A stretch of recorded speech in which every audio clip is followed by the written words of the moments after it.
और आपके जो मधुर वाणी और संयमित भाषा और मनोरंजन द्वारा जो हमें यहाँ शिक्षा और प्रशिक्षण मिला और इसके द्वारा जो हमें ऊर्जावान महसूस हुआ एट फर्स्ट डे, मैं विद्यालय में पूर्ण रूप से इसको उतारूंगा अपने बच्चों के बीच। मानसिक विकास के लिए मैं प्राथमिकता दूंगा। इसलिए आप तमाम चारों साथियों को धन्यवाद।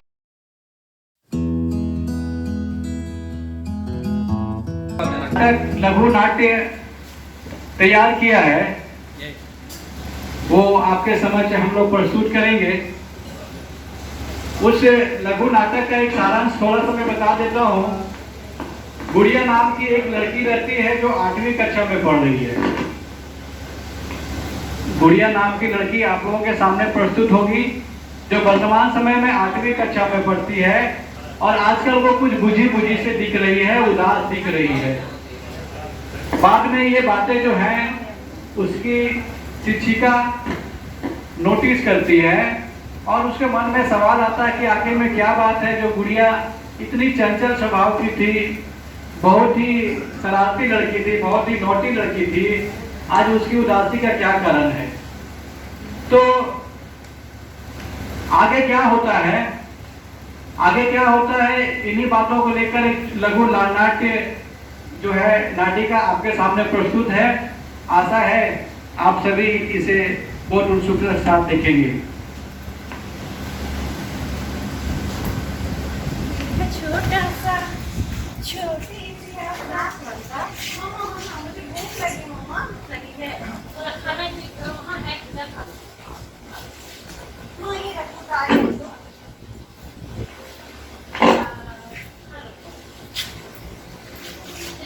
खाना अच्छा से खा लेना बेटा। हाँ मैंने खा लिया। अच्छा बेटा, खाना खाने को आराम करने का मन कर रहा होगा ना? हाँ हाँ, थोड़ी देर आराम करूंगी, फिर शाम को खेलने जाऊंगी और फिर पढ़ूंगी, क्योंकि अगले हफ्ते मेरी आखिरी की परीक्षा है ना। अच्छा अच्छा अच्छा बेटा, एक थोड़ा सा प्राइवेट बात है भाभी। हाँ बोलिए। तुम्हारे पापा जी है ना, ग्रामीण क्षेत्र के हैं और हम लोग का ग्रामीण प्रदेश जो है ना, ये कम एज में ना शादी कर दिया जाता है। तो आपका तुम्हारा भैया जो है ना, पापा जी मैं ऐसा कैसे हो सकता है? मैं अभी इतनी छोटी हूँ, मैं 8वीं क्लास में पढ़ती हूँ। अभी मुझे पढ़ना है, अभी मुझे ऑफिसर बनना है। इतनी जल्दी आप मेरी शादी कैसे दे सकते हैं? बिल्कुल सही बात बोल रही हो। अच्छा ठीक है, हम पापा से बात करते हैं। पापा कहाँ है? अच्छा ठीक है, पापा से बात करते हैं। एक बार हम पापा से पहले बात करते हैं। पापा पापा क्या हुआ? ये क्या? बोल क्या हुआ? क्या सुन रही हूँ पापा मैं? क्या सुन रही है? आपने मेरी शादी तय कर दी है? हाँ, मैंने तुम्हारी शादी तय कर दी है, क्योंकि तुम्हारी हमारे जो परिवेश है, हमारे गांव की जो परिवेश है और तुम्हारे जिस घर में शादी किए हुए वो तुम्हारे बहुत अच्छे घर हैं और मैं बिल्कुल ठान लिया हूँ कि तुम्हें शादी करना है और बहुत अच्छे परिवार में मैं ले जा रहा हूँ। इसमें क्या दिक्कत है तुम्हारा? नहीं पापा, मैं अभी पढ़ना चाहती हूँ। मैं अभी 8वीं क्लास में पढ़ रही हूँ। अभी मैंने 8वीं की परीक्षा भी नहीं दी है। नहीं ठीक है, तुम्हें पढ़ना है कि जिस परिवार में मैं तुम्हारी शादी कर रहा हूँ उस परिवार में बहुत अच्छे व्यक्ति हैं, हो सके पढ़ाई होगी, चाहे बहुत अच्छे तुम्हारे ढंग से रखेंगे, लेकिन वो अच्छे परिवार हैं। क्या तुमने नहीं बताया बेटी को? नहीं समझना नहीं, तुम माँ को हम सारा बात बता दिए हैं, हमने सारे रिश्ते नाते जो है, हमने सारे रिश्ते नाते को कह भी दिए हैं और तुम्हारी शादी हमने तय कर दी है। ठीक है, अभी रोना नहीं, लो माँ से बात करो, मुझे सो बात करेंगे। अच्छा बेटा, एक बार पापा से बात करते हैं। हाँ, इस बच्ची के भी कहना है कि अभी थोड़ा सा पढ़ेगी तो थोड़ा बात मान जाइए। आपने जिसे क्यों इसको तंग कर रहे हैं?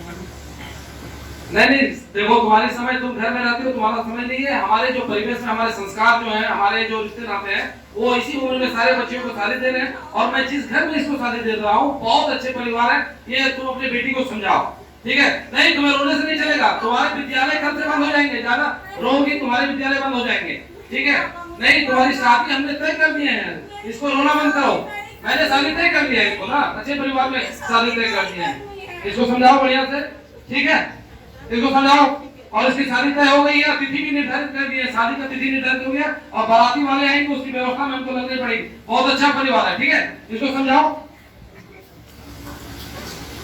अब अगला सीन जो है एक क्लास का है, जिस प्रकार गुड़िया किस प्रकार बुद्धि विकसित है, थोड़ा इस पर भी इसके माध्यम से मंथन किया जा रहा है।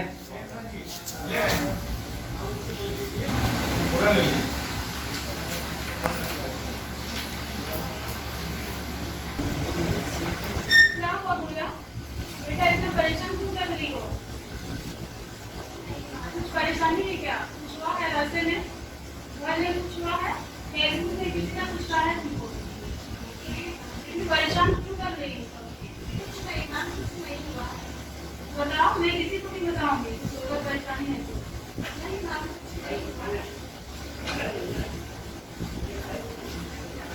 अभी इस प्रकार छुट्टी ठीक है, हेलो, इस प्रकार छुट्टी हो जाती है और मैडम जो है घर जाते वक्त रोहन और मैडम के बीच में जो कुछ संवाद होती है वो आपके बीच प्रस्तुत है। रोहन आज अकेले आए तो और गुड़िया स्कूल क्यों नहीं आते हैं? मैम, आपको मालूम नहीं है, क्या हुआ? गुड़िया को है शादी होने वाली है। शादी होने वाली है? जी। मुझे पहले बताया नहीं मुझे। घर से नहीं बताई। कल तो इसको गाइड थे, कल इसीलिए परेशान लग रही थी। जी जी, उसके पापा ने शादी तय कर दी है, आज ही उनका शादी है, इसके नहीं आई है। क्या कुछ करना पड़ेगा मुझे। ठीक है। हाँ सर, मेरे गांव विद्यालय की एक छात्रा है 8वीं की, उसकी शादी हो रही है सर। मैडम कौन सा गांव है? मेरे गांव सर। कौन सा गांव है मैडम? सर, नाम बताइए। मार्केट में। बारकेतनी। अभी शादी हो रही है? हाँ सर, अभी शादी हो रही है। 8वीं की छात्रा है। क्या बच्ची अंडर एज है क्या? हाँ सर, 8वीं की है, अभी बाल विवाह हो रहा है उसका, तो अच्छा, अच्छा। रोकने का प्रयास कीजिए। मैं भी वहीं जा रही हूँ। अच्छा ठीक है, आप पहुंचिए, आधे घंटे में मैं भी पहुंच रहा हूँ। ठीक है सर। दूल्हा और दुल्हन जयमाला स्टेज पे है और उनके बीच में संवाद हो रही है। क्या घटनाएं घटती है पता नहीं, ये विवाह रूप पाएगा या नहीं रूप पाएगा, ये विवाह रूप पाएगा या नहीं रूप पाएगा। ठीक है, तैयारी हो रहा है, आप लोग आराम से लेकर के आइए, तैयारी हो रही है और दुल्हन भी आप कुछ देर में बैठेगी।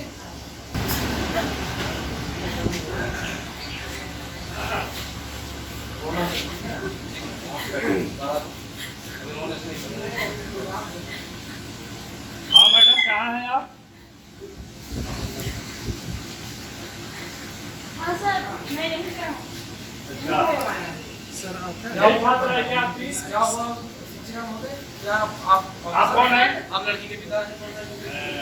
क्या नाम है आपका? मेरा नाम है मोहन।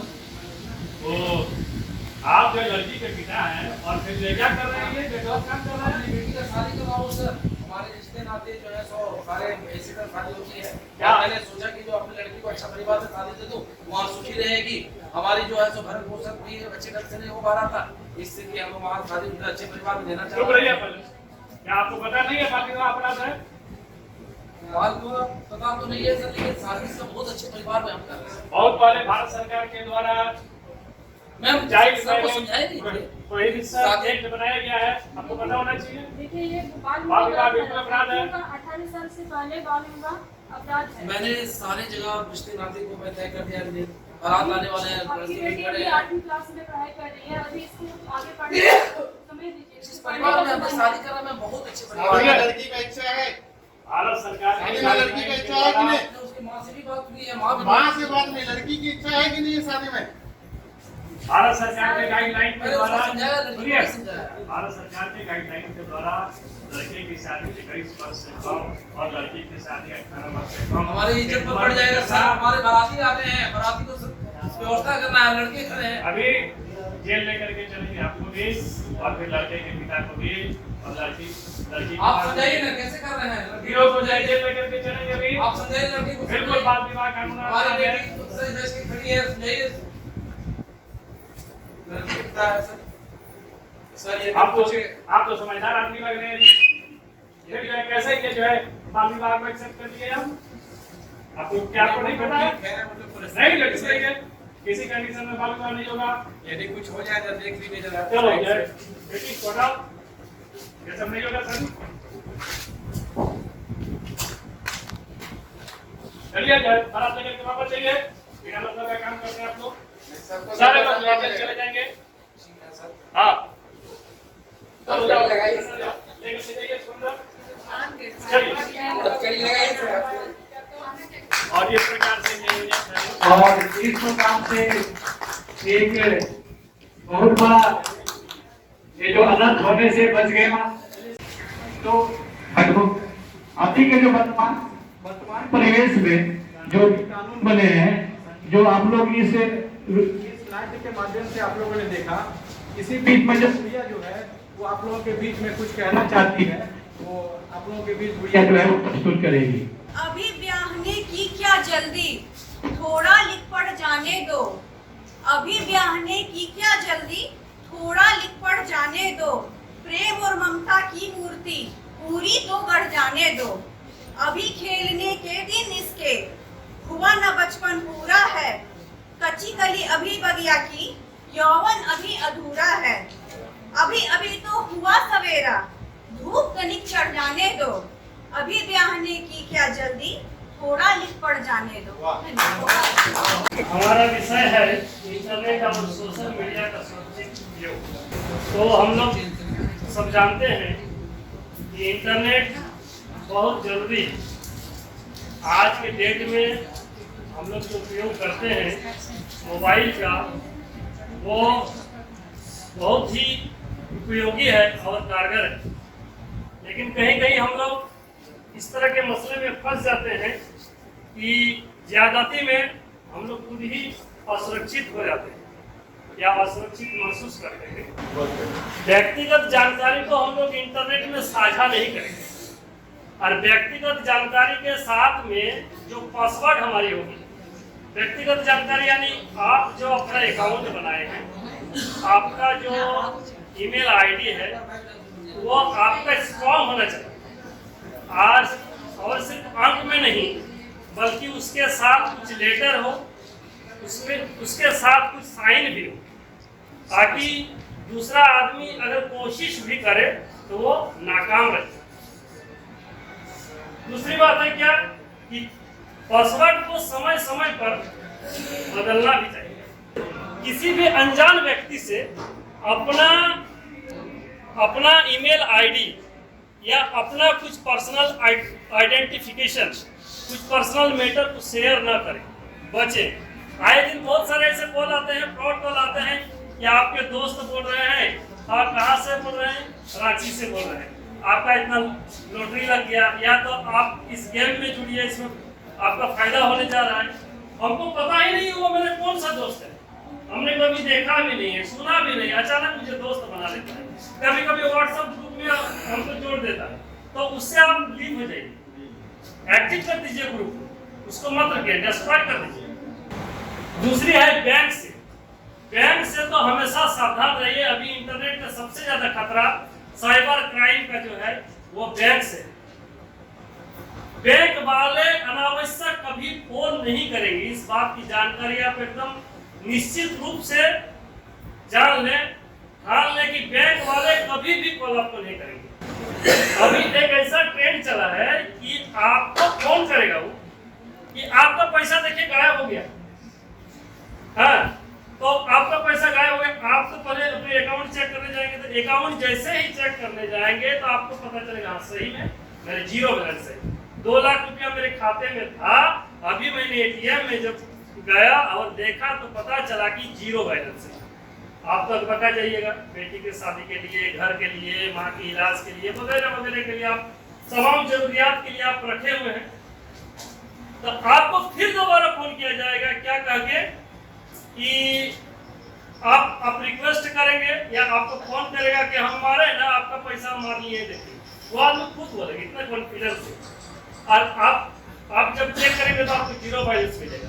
तो आपको वो बताएंगे कि एक नहीं आपको दे दिया, देखा भैया आपको 50% मिलेगा, एक OTP जाएगा, आप उस पर क्लिक कर दीजिएगा। तो आपको लगेगा कि 2 लाख पे चला गया, हमको लगता है हमको रहम कर रहा है कि 1 लाख रुपया वो भेज देगा 50%। तो आप जैसे ही ओटीपी उस पर शेयर करते हैं, ओटीपी आप शेयर करते हैं, तो आपका एको पैसा आएगा नहीं, और आपको तब बताएगा हाँ आपका पैसा सही में गायब हो गया। मतलब वो क्या करता है, हैकर का इतना पावर रहता है कि वो 24 घंटा तक हैक करके रख सकता है। ये जानकारी सबको हो जानी चाहिए कि 24 घंटा तक आपके अकाउंट को हैकर हैक करके रख सकता है, इससे ज्यादा वो नहीं कर सकता है। तो आप तो अलबला जाइएगा, तो आप जब ओटीपी उसको दे दीजिएगा तो सही बात, सही मायने में आपका पैसा वो गायब कर देगा, उड़ा देगा। अगर आप हड़बड़ाइएगा नहीं, अगर किसी तरह से आपका पैसा गायब हो जाए, अगर हैकर हैक कर ले और आपको इस तरह की सूचना मिले तो आप उससे बचें, हड़बड़ाइएगा नहीं। 24 घंटा तक आपका पैसा फिर वापस आएगा। ये मेरे साथ हुआ भी है। खुद जाके पर्सनल बैंक जाके इसका सर्च कीजिएगा, बैंक का पता किसी तीसरे थर्ड पर्सन से नहीं पूछेगा। ये सबसे बड़ी जानकारी है इंटरनेट से बचने की। और बहुत सारे फर्जी ऐप बनाए हुए हैं, बहुत सारे वेब सीरीज भी बना हुआ है। और अभी की डेट में ऐसा है कि जिस चीज से हम जुड़े हुए वास्तविकता से उसका बना लेते हैं। जैसे मान लीजिए हम अभी ट्रेनिंग कर रहे हैं और इसका है कि हमको मीट वाला लिंक भरना है, या क्या कहता है पोस्ट टेस्ट वाला या प्री टेस्ट वाला भरना है, तो अगर किसी को जानकारी है तो वो तुरंत बना लेकर आपको भेज देंगे। आपका इतना नंबर आया, आप है ना, आपका इतना पॉइंट मिला, आपको ये विशेष मिलेंगे। तो इस तरह के लिंक में टच नहीं करेंगे। ये जो वीडियो देखे शायद इस कथन को साबित करता है, चरितार्थ करता है, क्योंकि उसके अंदर मानवता था, उस छोटे बच्चे के अंदर मानवता था, जो कि वो जो दादी की उम्र की थी, उसका दर्द को वो समझा। अपना जो व्यक्तिगत जो उसका जो स्वार्थ था, वो चाहता था उसे क्या करे, उस पैसे से वो आनंदित हो सकता था, कुछ अच्छी चीजें भी खा सकता था, लेकिन उसको दर्द को समझा, उसके अंदर ह्यूमिलेशन जागा, मानवता जागी, और जाके वो लास्ट में वो बूढ़ी अम्मा की सहायता किया। उम्र से पहले मुझे परी ने सूत्र में बांध दिया, बाबा ने मुझे बोझ समझ कर घर से विदा कर दिया। उम्र से पहले मुझे परी ने सूत्र में बांध दिया, बाबा ने मुझको बोझ समझ कर घर से विदा कर दिया। मेरे नैन में सुरमा नहीं, आंसुओं की धार सजी। मेरे नैन में सुरमा नहीं, आंसुओं की धार सजी। मेरे माथे पर बिंदिया से पहले प्रश्न चिन्ह लगा दिया, बाबा ने मुझको बोझ समझ कर घर से विदा कर दिया। गुड्डे गुड्डी का खेल है जैसे मैं गुड़िया रानी बनाई गई। गुड्डे गुड्डी का खेल है जैसे मैं गुड़िया रानी बनाई गई। फिर खेल का अंत मुझे डोली में बिठा दिया गया, बाबा ने मुझको बोझ समझ कर घर से विदा कर दिया। मुझे जाते देख किसी को तनिक भी तरस न आई, मुझे जाते देख किसी को तनिक भी तरस न आई।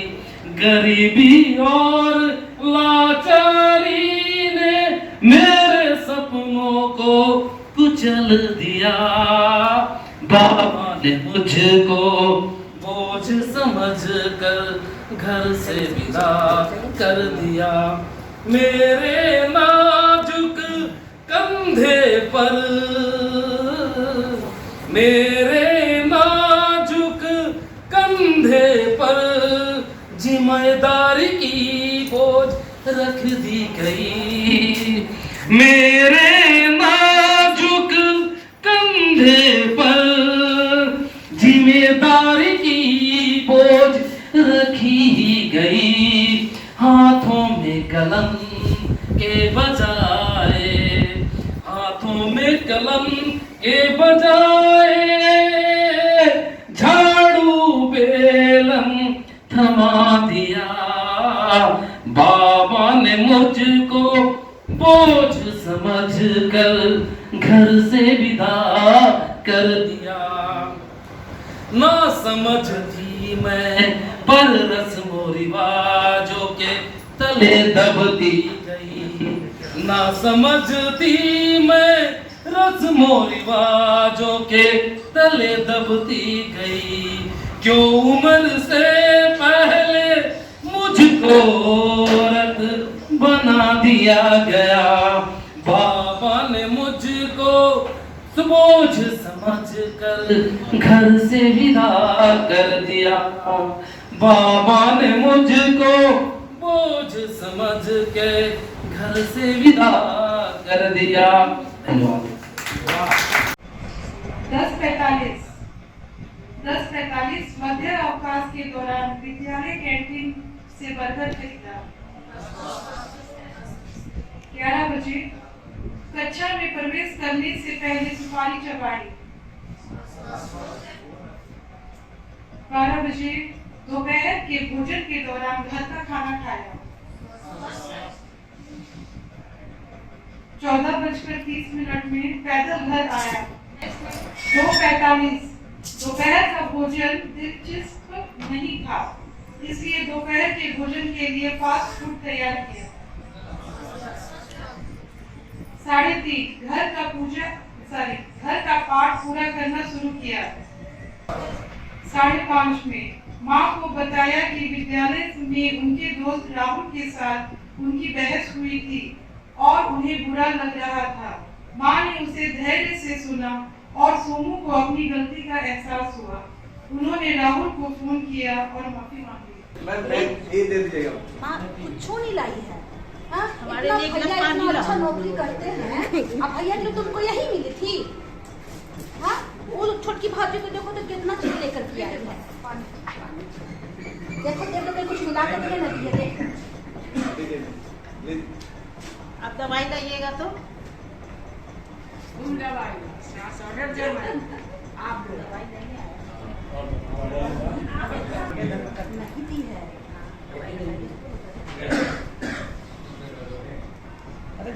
कुछ भी बोले कि सास बहुत अच्छी मिल गई है ना। सास किस्मत अच्छी है कि सास बहुत अच्छी मिली है ना। लेकिन क्या हो रहा है कि दोनों के बीच में बहुत मनमुटाव है ना।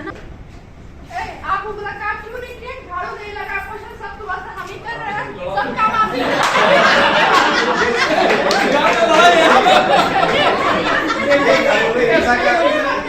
सुबह से हम काम कर रहे हैं, अभी हमको स्कूल भी जाना था हमें के लिए और ये कुछ नहीं कर रही है। ऐसा कोई बात है? ये काम करिए नहीं तो मैं दूसरा काम कर लेती हूँ, कपड़ा धोने का काम। नहीं मम्मी जी ये बात नहीं है, हमको जाना भी है, अभी स्कूल जाना है, अभी बच्चों को पढ़ाना, वहाँ तो बेड नहीं लगी हुई है और ये सुबह से बैठी हुई है। ना बाकी काम सारा मैं करूँ। पढ़ाई करिए।